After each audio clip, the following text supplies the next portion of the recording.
This is called Hydro Balm Firming Eye Gel, and it is made to keep your eye area looking and feeling young, smooth, bright, and firm. It is super lightweight and fluffy and smells absolutely incredible.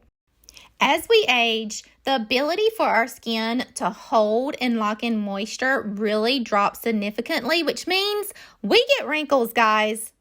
That's where this beautiful product comes in because it has hyaluronic acid, which holds up to 1,000 times its weight in water and draws moisture out of the environment onto the surface of your skin. This in turn activates collagen production, brightens your complexion, firms and replenishes your skin. Basically, that means less wrinkles, guys. It also has a soft exfoliant to remove dead skin cells, clean out those pores, and leave your skin feeling super soft and glowing. Now that we've addressed hydration, let's talk concealer. This has got to be the best concealer on the planet. It's a loose mineral powder concealer. It comes in 4 shades, and I'm using medium today. You can apply it wet or dry. If you want to apply wet, just mix it with some moisturizer, but I personally prefer dry. I love how well this blends in with my skin, leaving such a natural appearance. It hides all of my dark circles. It covers any sun damage, rosacea, acne scars, dark circles. I mean, you have it, you name it, it's going to cover it.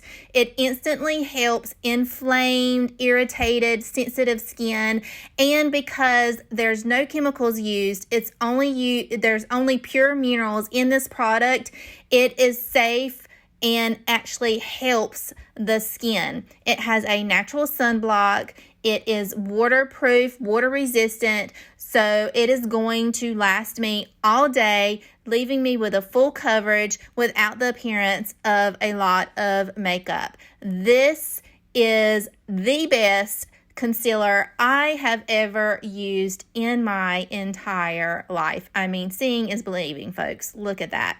Amazing. Now that we have hydrated and concealed, let's finish the face. This is our full look. What do you guys think? I love it. No dark circles. My eyes look great. I feel great. I love this combination. Let me know what you guys think below, and I'll catch you next time.